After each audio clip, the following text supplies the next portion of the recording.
So I want to welcome you guys to our exploratory meeting on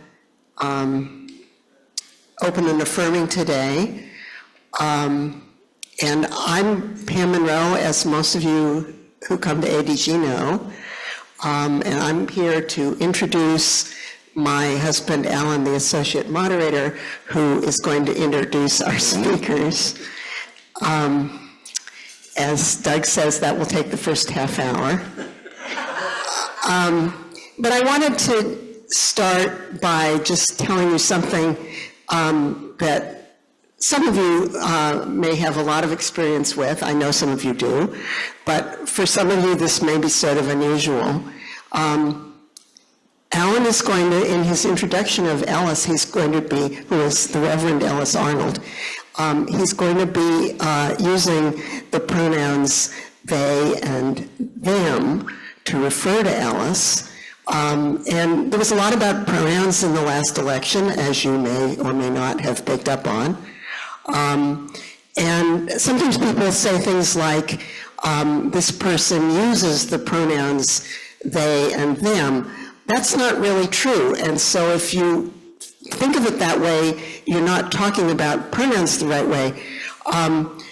These pronouns are the pronouns that somebody chooses because they want somebody else to use them to refer to them themselves. So if I use the pronouns they and them, I would want you to call me, to refer to me as, if you were talking about me as they, the way you normally about me would say she. Did this just go out? Is it? Try tipping it this way. It sounds perfect. Okay, great. I'm glad it sounds good to you. It sounded funny to me. People would normally use the word she to refer to me if they were talking about me in the third person. But some people choose to use they, and Ellis is one of these people. And so you'll hear Alan talking about Ellis that way. And I don't want you to be surprised by it because it's just the normal thing. And if Ellis is the first person you've met who wants people to use pronouns about them this way, then it's good for you to have this experience. So Ellis is a wonderful person who the moderators have had a lot of interaction with, and we're going to hear more about Open and Affirming from them and from Doug today. Thanks, Pam. Can you hear me? If anyone wants a little notepad, there's some in the back if you want to take notes for yourself. Most of you know, I'm going to introduce Doug and Ellis. Most of you know Doug Greer. Doug has provided lots of sage counsel to NBC leadership in a number of ways over many years. He served as moderator in 2014 and has also served on the Social Action, Youth, and Ops boards. He's now leading our ad hoc Open and Affirming committee, for which the moderator team and the church as a whole are very grateful. The Reverend Ellis Arnold is Associate Conference Minister of the Southern California Nevada Conference of the United Church of Christ. After working as a chaplain in Atlanta, Georgia, Ellis served as a local church pastor in Decorah, Georgia. With a desire to serve the wider church, Ellis then served as one of the Associate Conference Ministers for the Iowa, Nebraska, and South Dakota Conferences, my old stomping grounds, of the UCC, where they collaborated with committees on ministry and congregations who were striving to transform their communities and the world into a more just, generous, and liberated place. They currently serve as the Associate Conference Minister to the Southern California and Nevada Conference of UCC. Doug and Ellis, take it away. Thank you. Thank you. Just want to make a couple of quick comments before we start. The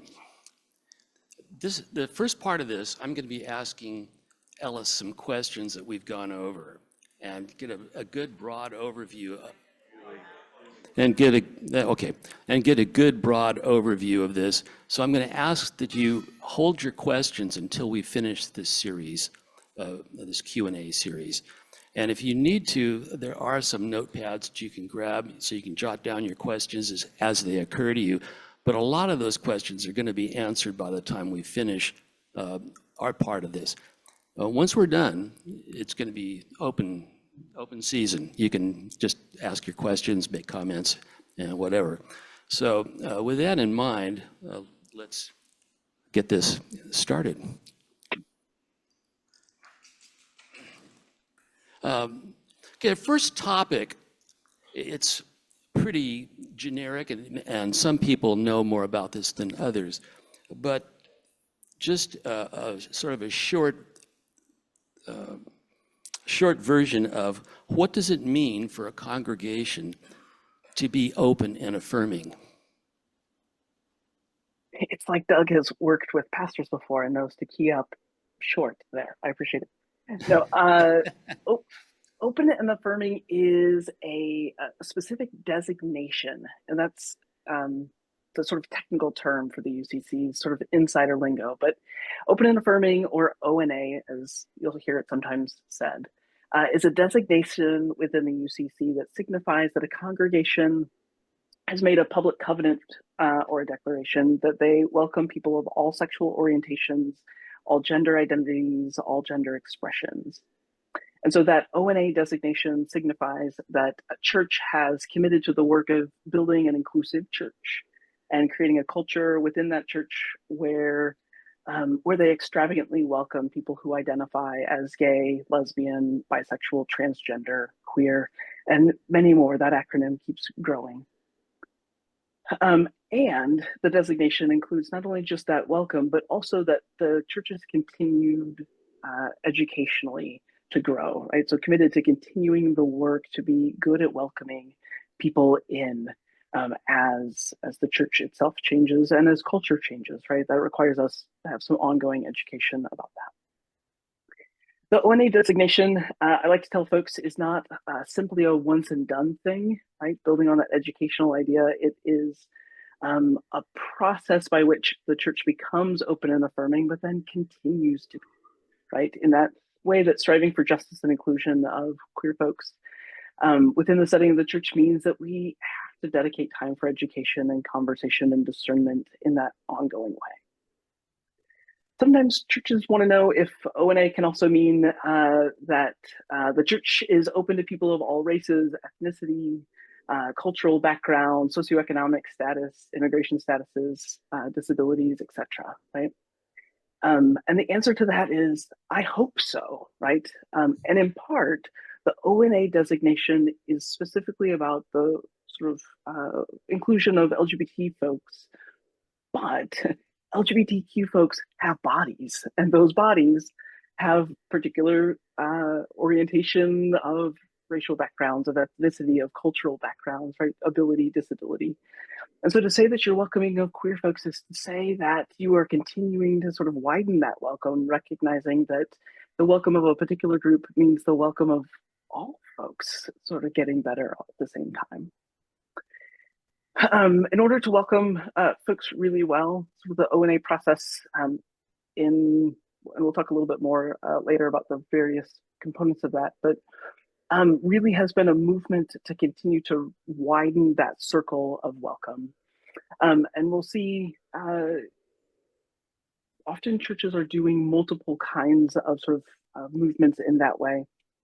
There's been recent work ecumenically that our ONA congregations also seek additional designations.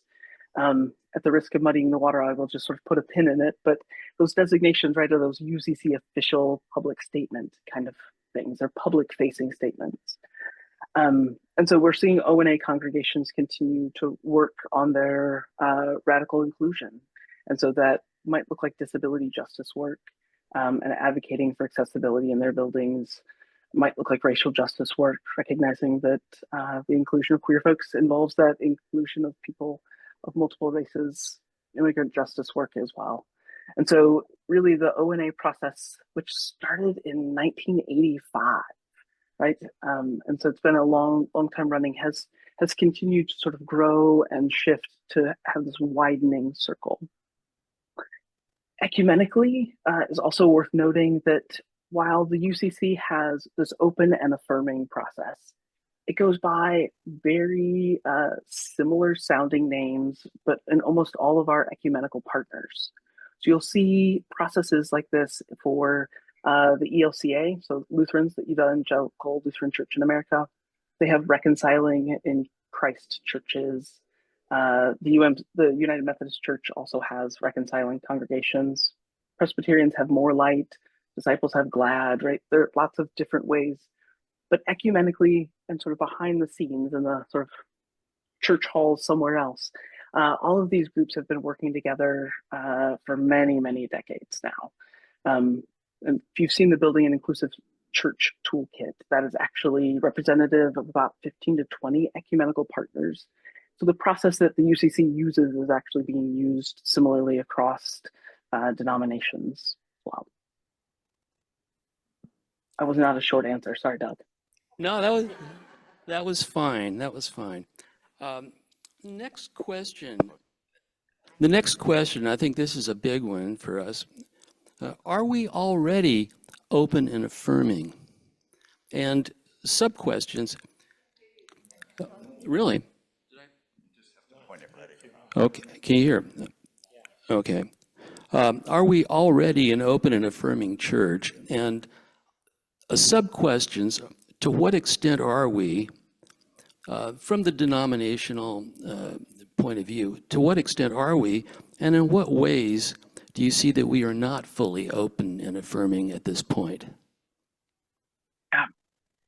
This is a really good question, and I think you've highlighted it well to sort of name this is sort of a really significant question for the life of the congregation and your decisions going forward. So there's sort of a spiritual answer and a technical answer, right? I'm going to start with spiritual answer first because that's way nicer, and like Pastor Hart likes to say that. Spiritually speaking, it seems to me from my conversations with congregational leaders that y'all really are sort of O&A in spirit, right? That there is an openness and an affirmation and even a celebration of who people are. You have a welcoming statement integrated into the life of your congregation, which is actually one of the biggest parts of a typical open and affirming process. And so you have done that work and been doing that work, right? You have LGBTQ folks in your congregation, leadership, you celebrate weddings of all couples, you engage in education around LGBTQ concerns, you're engaged in public-facing events like Pride, you've got big old rainbow doors, right?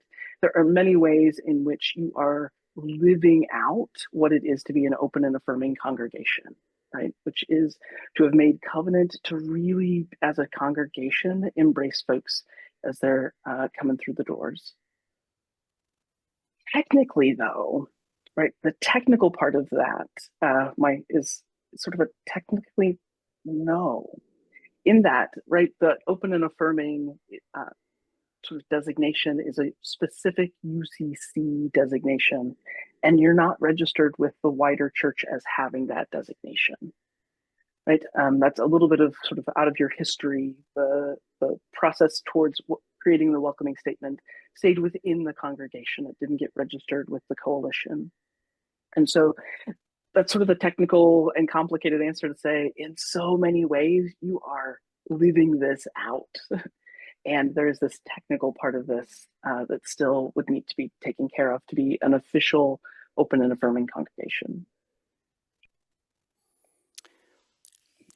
The next question is, what's the process or processes for becoming certified by the UCC as open and affirming? I believe there's more than one path to this, but what do we need to do? Yeah. So there are two options, maybe three, technically speaking.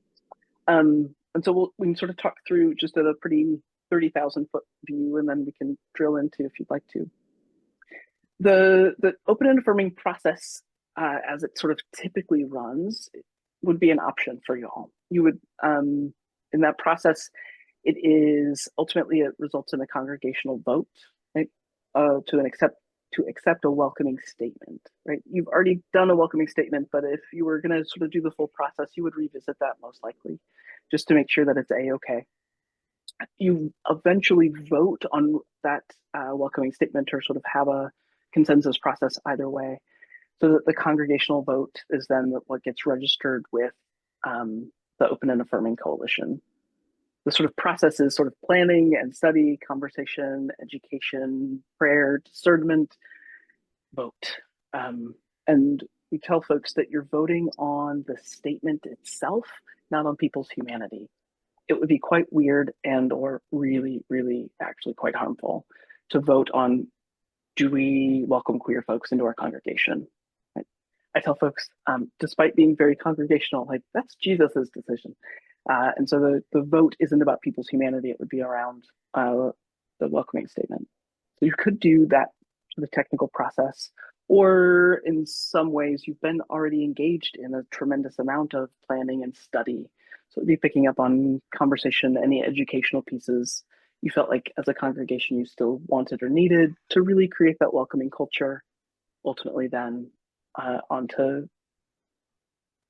either reviewing, tweaking, and or voting on the statement.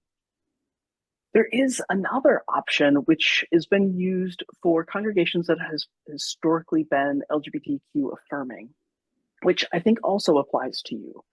And that involves a screening checklist to help determine if that's an appropriate option. And that checklist is really around different cultural aspects of the congregation. It involves asking questions like, do you have queer folks in membership or folks in leadership?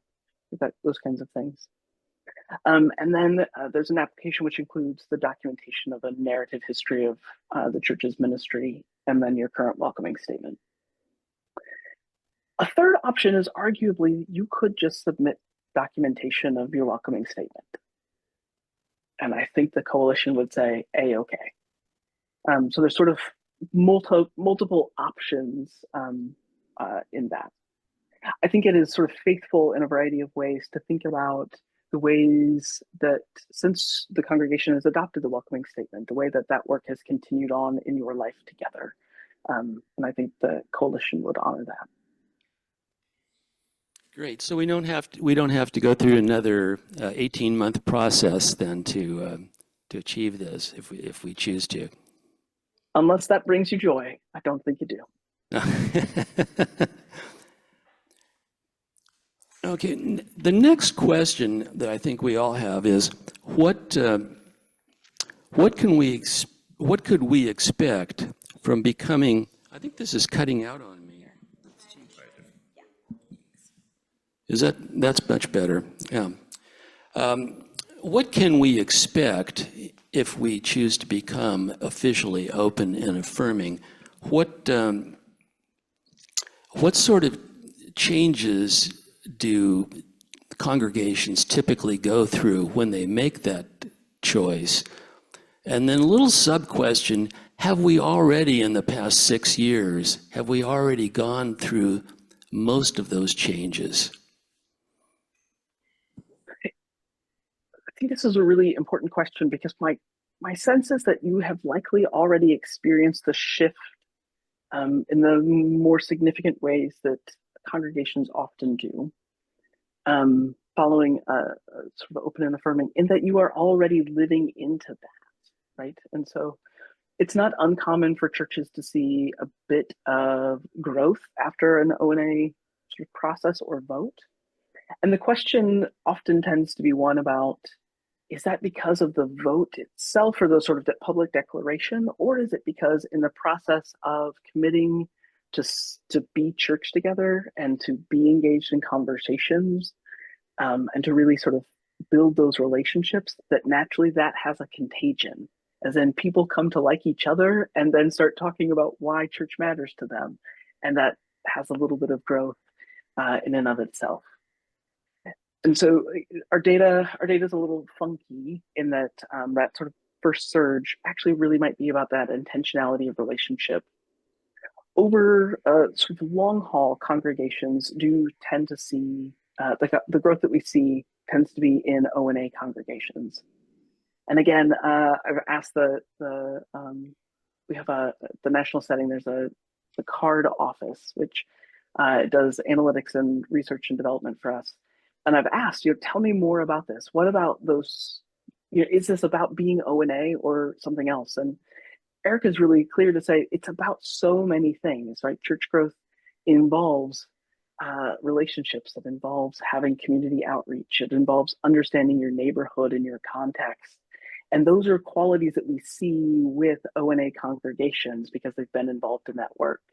And so is it the explicit welcome that creates the surge of growth, or is it really that the process by which people have become an ONA congregation creates the characteristics that lead to church vitality? I think one can sort of argue either way. The one very tangible shift that happens is that our congregations that are open and affirming are both registered on the coalition's website, but then on the UCC's Find a Church widget, there is a designation list on there. So when you click on Manhattan Beach, it would indicate there that that's an open and affirming congregation. That does sometimes generate a little bit of interest and curiosity for folks who are looking for a church, who are looking for a particularly inclusive and welcoming church, either because they are a part of the LGBT community or because they're parents of a LGBTQ youth, or because they're just values aligned. Some folks who are straight and cisgender and, sort of don't have necessarily an invested interest, just have a desire to be a part of a community where that won't be a part of the debate anymore, or a part of the negotiation, or some sort of sneaky backhanded kind of a thing that comes up. And so you might see a little bit more traffic from visitors in that way. In terms of the demographics that reaches, are there specific groups that see that as a necessity? For instance, young people, 20 to 40 age group, or any other types of demographics you would expect to attract? Yeah. So I would say that demographically and your geography, that matters. That there are lots of folks for whom younger generations, particularly millennials and Gen Z, who are not interested in debating the conversation anymore. And so sometimes the ONA designation is an indication that the congregation has done their work and are ready to use energy in other places. And so we see a fair number of folks from millennial on sort of Gen Z. There's not much out on Gen Alpha and where that will land, but those folks for whom having an ONA designation really matters in pretty significant ways. Thank you. The last question, and I think it's probably the most important at this period of time in our culture, but how would being officially open and affirming help us to serve our community? And please feel free to share your insights from your own personal journey. Yeah, this is one of these really important moments, I think, culturally speaking. So I identify as a trans person, and for anyone who has tuned into the news recently, right?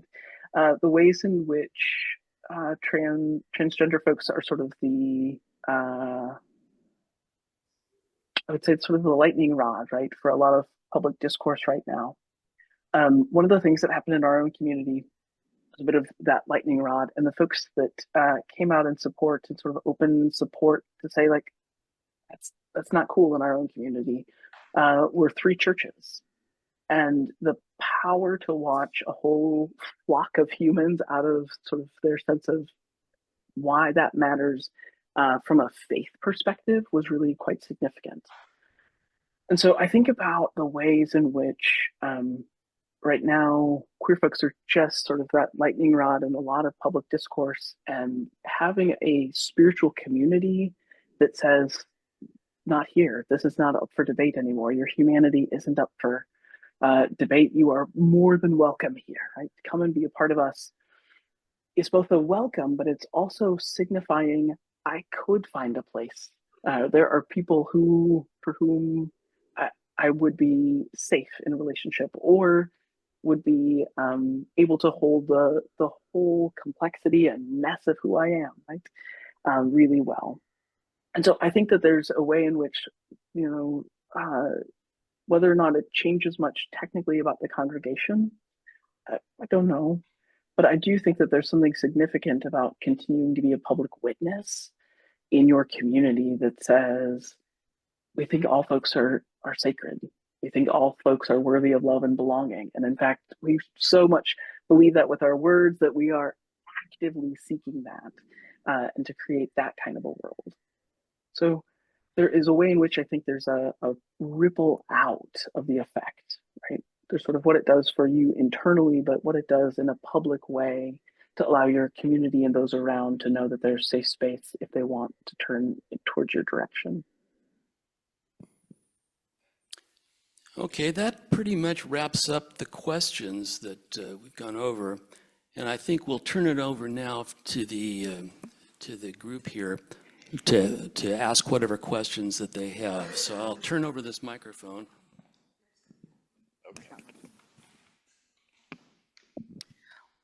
Sorry, I have one question. My understanding is that if a church is open and affirming, when they are seeking a minister, some ministers in our UCC congregation, it's in the ecumenical, whatever, they won't approach a church that isn't O&A. Will we get more options? Say something, we needed a new minister. Would people start looking at us differently? Is that an option? It's actually quite a significant thing. There are a fair number of churches or a fair number of pastors who will not search for a non-O&A church. We're seeing overall, right, when it comes to sort of pastoral shifts, we don't see a lot of folks who are willing to move all that far anymore, right? Price of housing being what it is can really impact that. But yeah, there's a significant sort of number of folks sort of leaving ministry, right? So it's fewer pastors than folks who are willing to move, and then lots of folks are not willing to be in non-O&A congregations. It's also true that there's a significant number of queer clergy, right? The number of LGBTQ identifying clergy is on the uptick, or clergy with LGBTQ youth.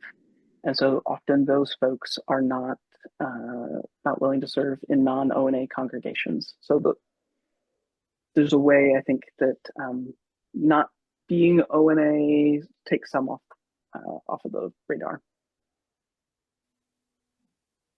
Would definitely increase your chances. Thank you. Next question.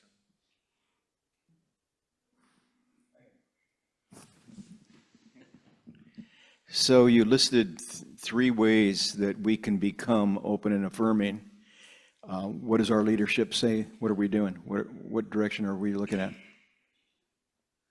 I think it's just only a personal opinion, not but I think we're kind of there. And that option 3, which is to submit our welcoming statement, might be the simplest and most straightforward approach.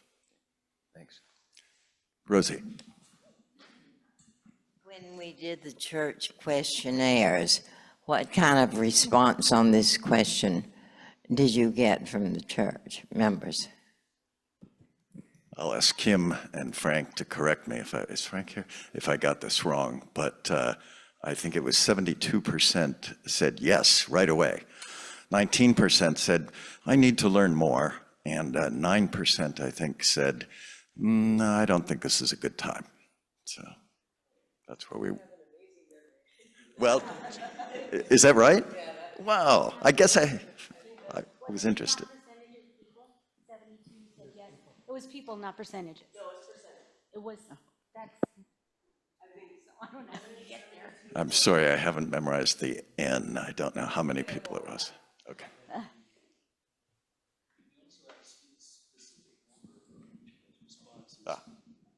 We also have a breakdown of who did support and what age groups, and it was a really significant number in favor. There was only one there was only one negative vote in the 65 and under 65. So the numbers on that are pretty overwhelming. Thanks, Doug. Another question?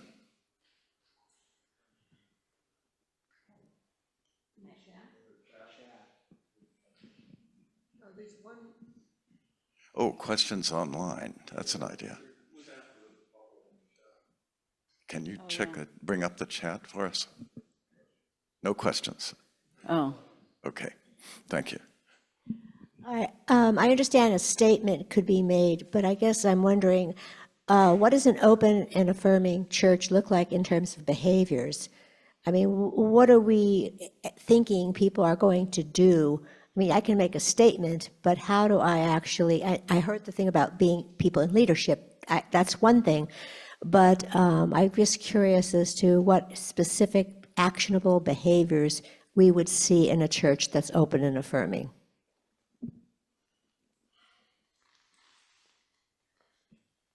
Love that question.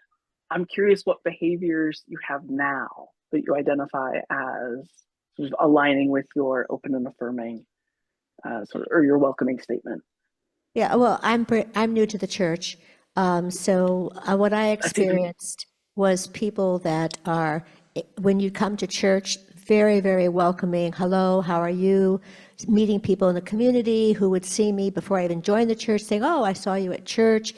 A sense of being recognized. I think those are things that I would imagine. Now, I work a lot of times with different ethnic groups, and it's oftentimes you'll find, we respect all ethnic groups, but when you have a party, they're all white. Yes. No, but you don't have any black friends. Question being is, do we actually have friends that are gay, okay, or queer, whatever? So, and making a conscious effort to develop those friendships. So that's some of my thoughts. Yeah. Sheila, were you hoping to get in on this conversation? Yes, and I think that is one of the biggest important things that I feel for the church. If I were looking for a church right now, I would look for an open and affirming church, and I wouldn't even show up at one that wasn't. And yes, the part about every Sunday having a diverse group on the dais, or the, what do you call the front of the church? I think it's dais. I think is extremely important. It shows that you are looking at that in that way. And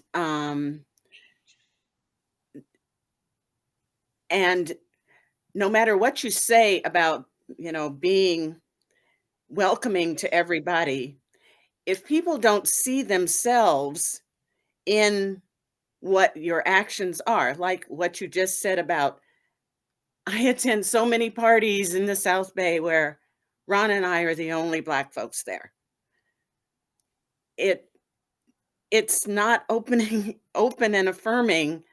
I mean, I love my friends, but my family parties are so much richer because we have a family that is filled with all kinds of diversity. And I think, yes, you have to show, you have to actually have people show up, or even when I noticed that every once in a while there's a diverse person on the screen in the front. It helps. I mean, I've Yeah. told several people at the church, I don't like coming to church because I get angry, because I'm sitting in an audience that's all white,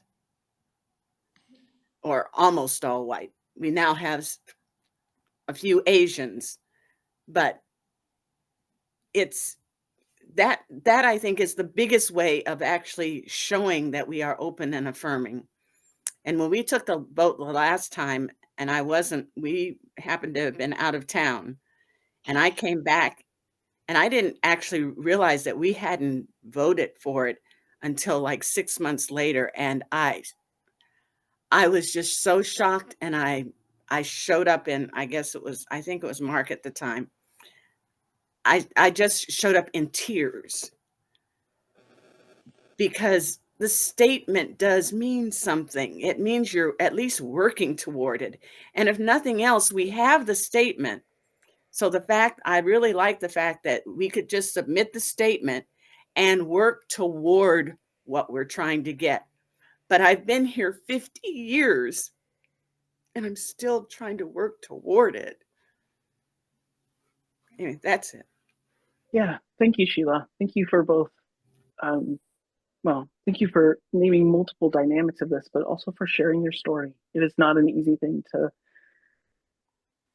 to both speak truth and let other folks acknowledge that there's pain in that.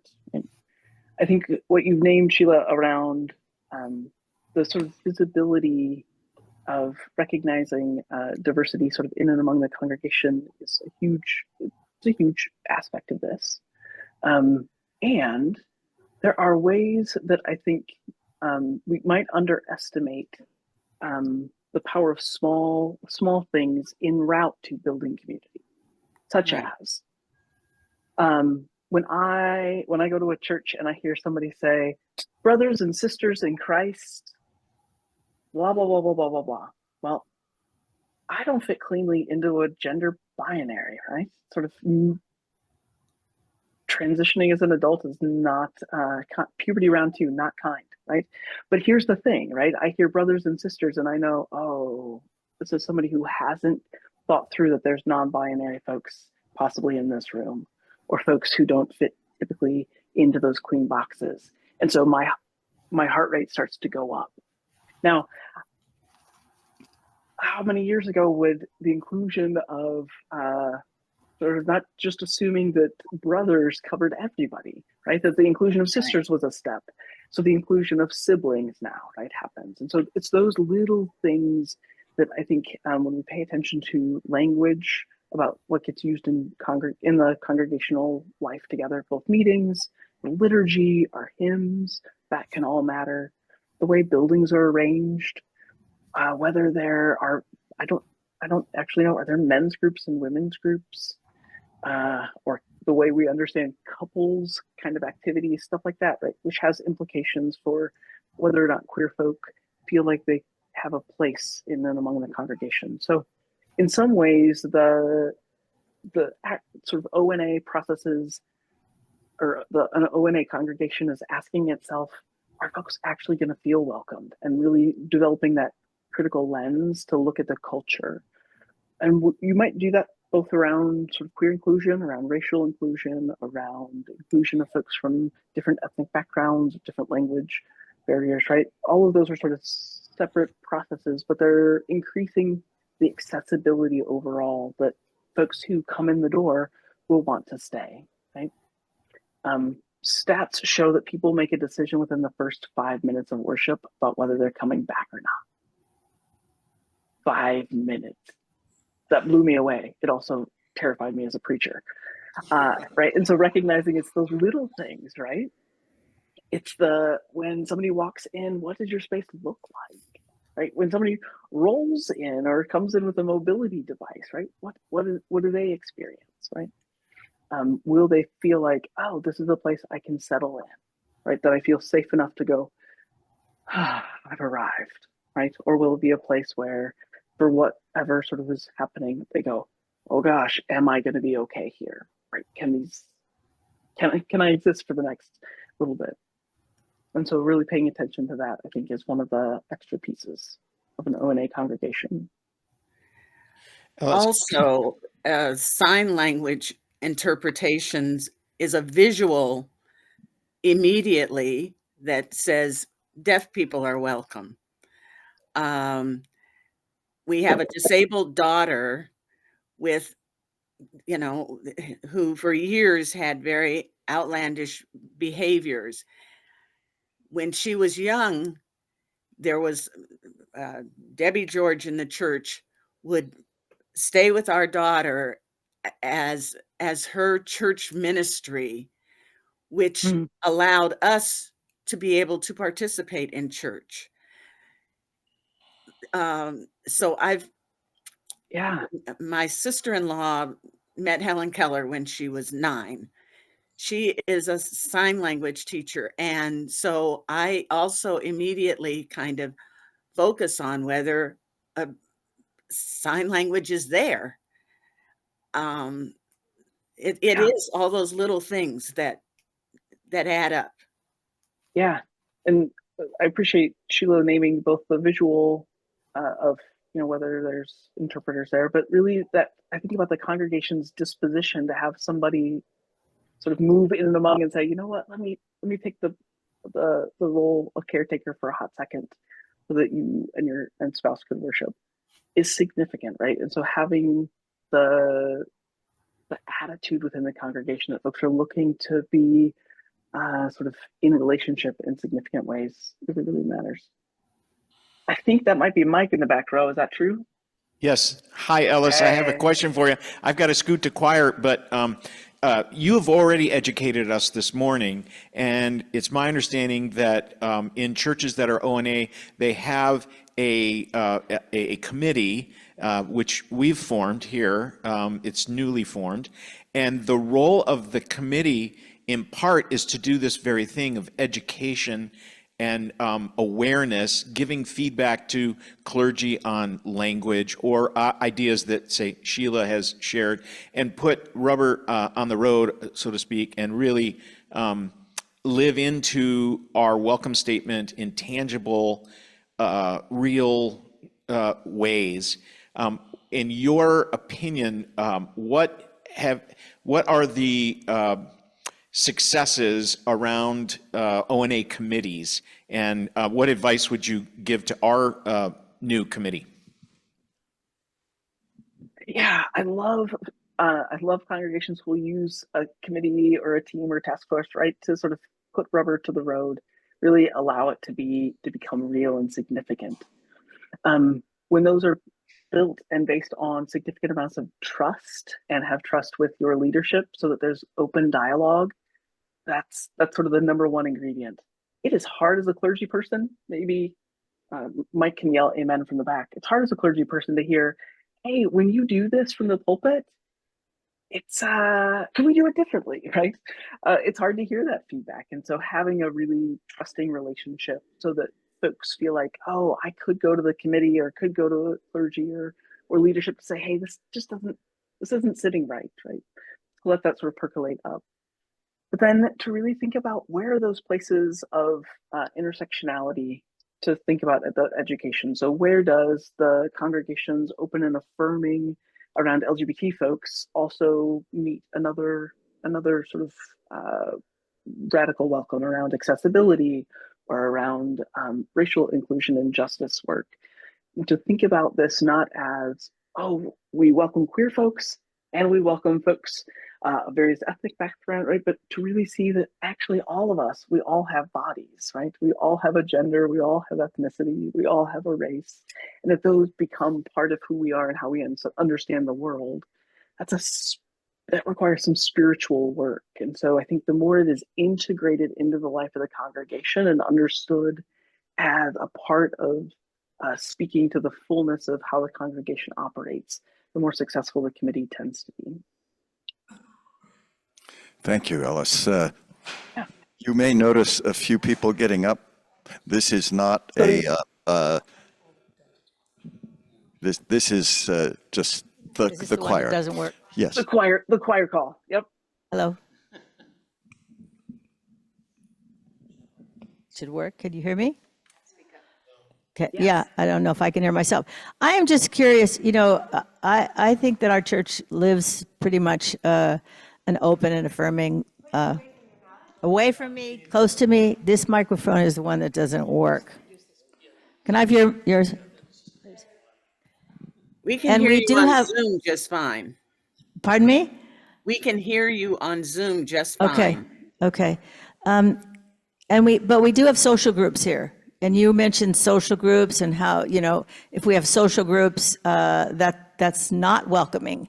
I would like just to ask you what kind of social groups you have in your church and how they're different from the way we have our social groups. I mean, there's no exclusion in any of our groups. We have women's fellowship, and we have Mariners, and we have a men's group, and we have this and that. What kind of groups do you have, and how is it different? So churches do lots of different things. We didn't have gendered groups. The church I'm in now doesn't have gendered groups, largely because we have a number of trans folks for whom it just gets complicated to figure out who's in, who's out, kind of a thing.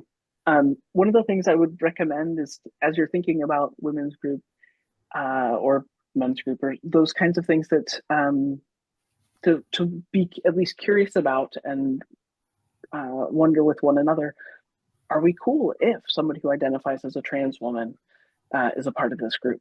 If that answer is yes, great, knock yourselves out, go for it. But if somebody, or you're recognizing people go, oh, hold on, that might be too far, I'm not sure that I'm there, that's the place to really lean in and to ask about, okay, so what does that mean in light of being welcoming to LGBTQ folks? Right? What does that mean in our group? Sometimes it really is largely just a conversation, and often done by clergy behind the scenes, to help folks figure out how they want to connect in to different groups as they're becoming a part of the church. Generally speaking, right? It's not uncommon for a clergy person to say, hey, you've been to the church a few times, can we grab coffee? How do you want to connect in? And that might be the place that somebody is asking, well, would I be welcome there? And that's a place then that folks can navigate into different groups in that way. So there's not really a right and wrong way necessarily to do it, but really to recognize where might there be some barriers to welcome and inclusion, where might people feel comfortable or not, and then what's the way to help folks know that they are in fact welcome wherever they show up. Yeah, you were mentioning somebody trans joining a women's group or whatever. This brings up to my mind bathrooms. The whole bathroom issue. Right now, the bathrooms are male bathroom, female bathroom. I'd like to get We have one. You have one that's what? One bathroom, which is Oh, that's just open. to all. Oh, forget my question. Yeah, no, but so this is actually really still good, right? Yeah. Because it might be worth having signage around the bathroom that says, if you prefer a gender neutral bathroom, that's located here, right? Or the office I'm in right now has a sign that essentially says, use whatever bathroom you prefer or feel safest, or something might be what it says. And the individual gender neutral bathroom is located down the hall. So you can think about signage so that folks know how to navigate. I will tell you, as just my personal note, it is embarrassing as heck to have to ask people where to find the bathroom when you're standing in front of a gendered bathroom, right? And to wonder, like, oh, Right. what do I do now, right? And so it's helping folks just navigate space really well.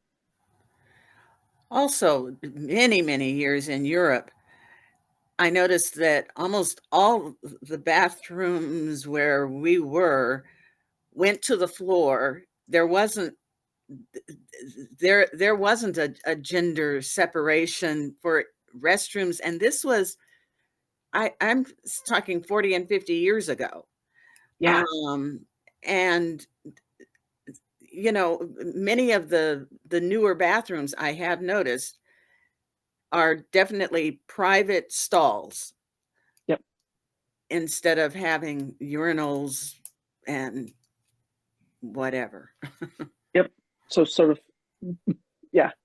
Turns out, if we're going to go do private things, we actually want privacy. So there are lots of places that are doing sort of full stalls for around toilets or urinals or whatnot, and then with communal sinks. And that's an easy conversion over from gendered bathrooms.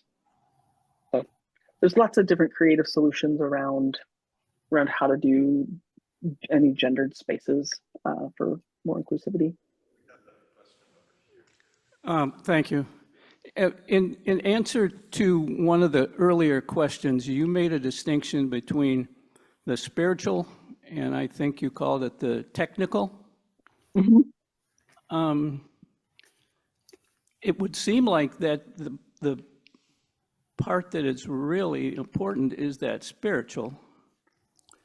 And so how do we move from that technical part, how does this help us move to that spiritual part? Because it seems like that, for instance, I just heard, I think, in an answer to another question, you talked about a deaf person. You know, having worked with people with disabilities for a long time, that could be seen as offensive, because people are a person who happens to be deaf or blind or whatever. So we could play with words and we can talk about all those things, but how do we move to that spiritual part where we're really going to make, and please don't understand, I'm not demeaning. We're relatively new to this church, and we're here because the second time we came here, they remembered our name from the first time. And that's the truth. It's a big deal, yeah. Yes, it is. Yes, it is, because we have a name. Yeah. So I don't mean it in an you know, confrontational sense. I'm saying, how do we? Some of it may be our language, because we sometimes run out of words. We have a word, and then we think it means one thing, and really somebody else is defining it somewhere else, like love. You know, how do you really define that? Okay, so how are we helped by having this designation? I think thank you for your question, because I think what you've highlighted, right, is that typically we jump to the technical, right? How do we get there? How do we do the thing? But really, the open and affirming designation it's a sort of a technical, it's a process, but it's got a technical sort of end to it. But that cues us up and clarifies the work, which is the spiritual work, right? It's the discernment, it's the conversation, it's the education, and all of that helps shape who we are, and how we are with one another, right? I think that's the actual practice of being church. I think there's something incredibly profound about a group of folks who will show up at 8:30 on a Sunday morning and have a conversation about what it is to be human together, right? How do we do that well? I think that is actually profound spiritual work. And so even though it can look like a technical task, that is important work. And in the, where do you go from here as you make decisions about how you'll proceed, right? In which direction you might go, what are the commitments? All of that is deeply spiritual work done in relationship with one another. And so, even though I make the distinction between the sort of where are you spiritually versus technical, I think they're actually pretty intertwined, and they're purposely designed that way. Does that offer a little bit of clarity? I'm Yes. also going to say it would help if the camera in the room would move to the speaker, because there's a new person that I do not know and who just spoke, but we couldn't see, or I don't know how to navigate to see at home. Yeah. just another question. I want to go back to the bathrooms. I know we have a bathroom that we're saying is to anybody, but something about a signage makes it much more explicit that we are aware that all these things are going on. So I would like the church to consider not just to really look at signage on the bathrooms. I know this is a big issue because in Congress, they voted against the trans woman using using the bathroom. I think this is another tangible thing that we could do that shows we're sensitive to this issue. So I just wanted to go back to that. It's a good idea. And John was actually in line for quite a while, but you're up. Do I understand correctly that the spiritual technical design, basically what we're doing is putting an official stamp and announcing how we already behave? Is that correct? I think that, yes, I think so. So, and by making the official announcement, we might be a little more mindful in our future decisions that we have already made this decision and we will move forward with that understanding. Mm-hmm. That was spot on. I just wanted to say, Sheila, I really appreciate you coming and expressing yourself like that. When it first started to be contemplated in 2015-16, they had a question and answer period. We had LGBTQ people here in the congregation at that time. They sat us up in front and asked us questions, and what would that make us? How would that affect us? I'm a gay man. I put myself out there, and it didn't go to a vote. That was a slap in the face. You lost your LGBTQ people. You had one, which was my partner, who kept coming. And I am here now because I have faith and hope. I want to be welcomed in again. Thank you. Thank you. So Thank you for showing up today and recognize that that is not an easy thing to do. I have an opinion on this, but I'd like yours. I think the technical thing is, well, I'll just state my opinion. It's important for the discussion to end, for it not to be an open question when you show up. I love it. I'll expand on that, and it goes back to Ellis, what I love what you said about once you're an ONA church, it is no longer up for debate.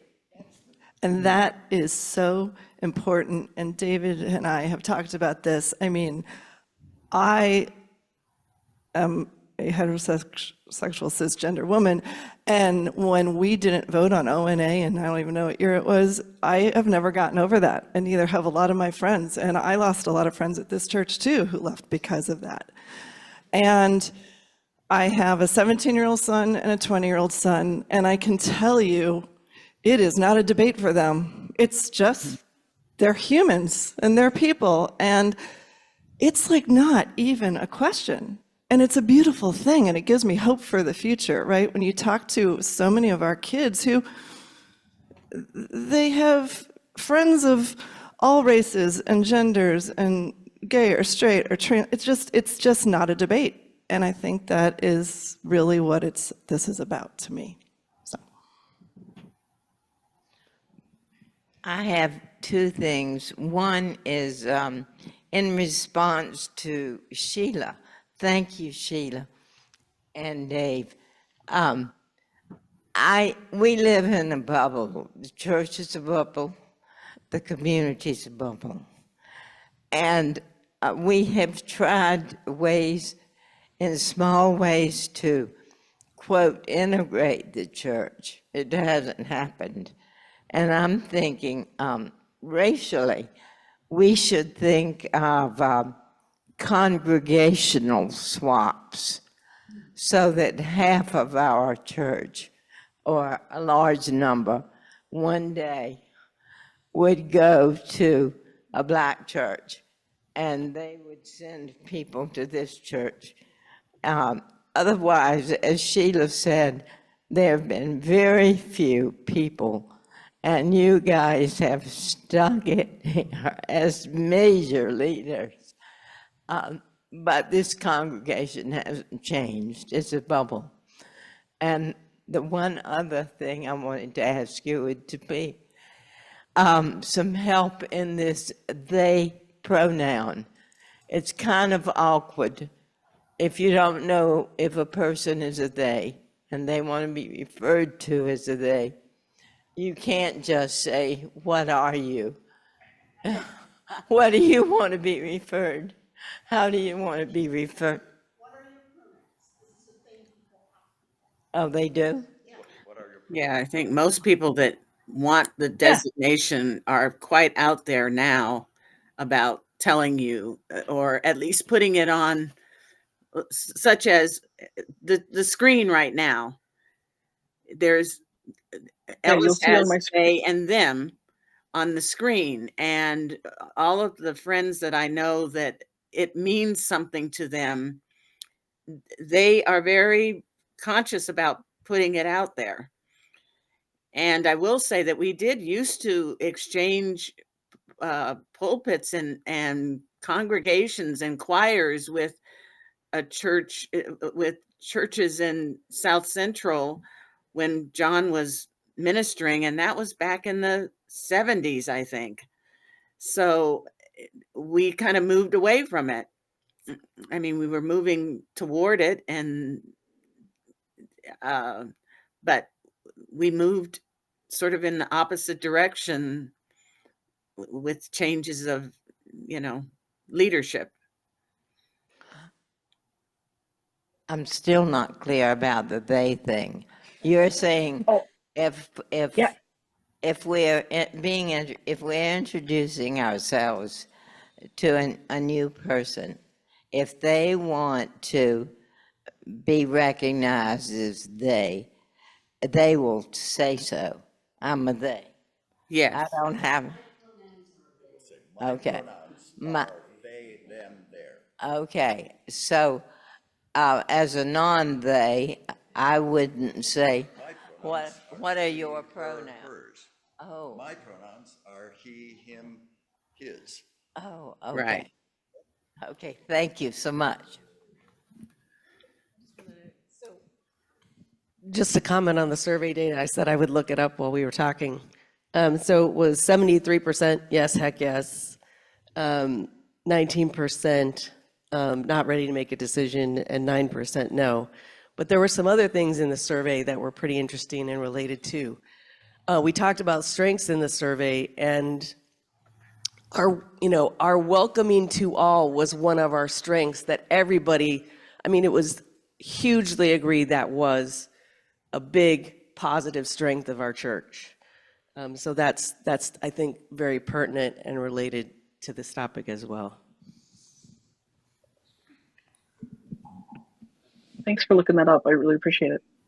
Just as a follow-up to that point, I've been a member of the church for 30 years, raised my kids here, but thinking about this and thinking about groups of the men and the women and things, the whole concept of couples is something that I ran into as a divorced mom with little kids, and I was looking for a place for us. And I needed support as a parent.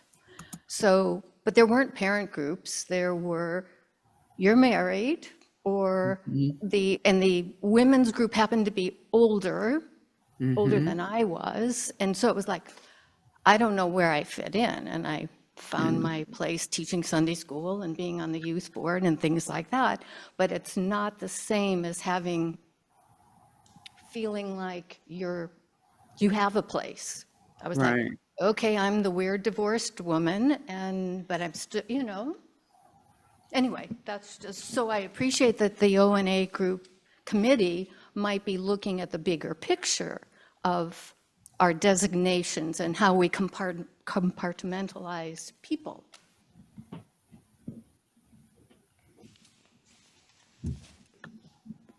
Not really a question at this point, but I've lived with co-ed bathrooms and gender-neutral pronouns plenty. It's not scary. It's not hard. It's a different social situation, and just like any new social situation, you'll get used to it in 30 minutes. It's no big deal. And the church's social groups are just cliques, and that's 50 years old at this point, and don't worry about it. Greg, did you have a question? Hi. I want to go back to the thing that Rich brought up of the spiritual. And this is something that I've been trying to deal with, and I've been listening to people making comments about this who I think are also trying to rectify in their minds this, I don't know if you want to call it a dichotomy. And that is something you said, and that is O&A is a covenant with God, correct? I would say it's covenantal for sure. Covenantal Okay. with one another, with Yeah, with the United Church of Christ, with sort of God, Okay. lots of different partners. The question that I've heard others say, and I have in my mind, are that some people feel are a growing membership or group is atheists. How do atheists come into a church that has a covenant with God when they don't believe in God? All of my atheists sit in row 2. Gosh, you're going to do we have to testify as we come in? And then if we don't agree to no, I don't think we're going to make people agree to a certain list of religious beliefs before we let them in. We really are open. No, but this is the dichotomy of what I'm trying to rectify and what others are trying Mike, the mic. Take the mic. Oh, sorry. Oh. I said, this is what I'm trying to rectify, is the dichotomy between a covenant, and this is, I don't understand why it's called a covenant, okay, and somebody who's an atheist who doesn't believe in God. Why is this wording the way it is? No, I'm not saying have them testify. That's ridiculous, and I think it's just inappropriate to even bring that up as far as what I'm saying. I'm saying the covenant idea is dealing with God, but atheists, which is a growing group in this church and others, don't believe in God. How do they deal with this? How do we deal with this? Is there a separation right there between the two? Yeah, so I think that covenant really, in this context, is sort of the sacred promise. And so whether or not that has, and I have a great fondness for lots of the atheists sort of who are part of my church, and the atheists who sort of love Jesus. It's a very interesting movement. But I think understanding it really as a covenant, as in a promise we make with one another about how we will be church, is open to that, for sure. There are ways in which I layer on the sacredness of it because it feels like in the context of sort of sacred community, as in not just, church is different than my other communities, right? That there's sort of a particular way in which we've gathered. So I would invite you to hear that as my sort of layering on of the sacredness, but it's just fine to read that as a community covenant, how you will be with one another. I will just mention something that Rosie said to me a long time ago, and probably others of you have heard this, but I hadn't heard it before, that UCC stands for Unitarians Considering Christ,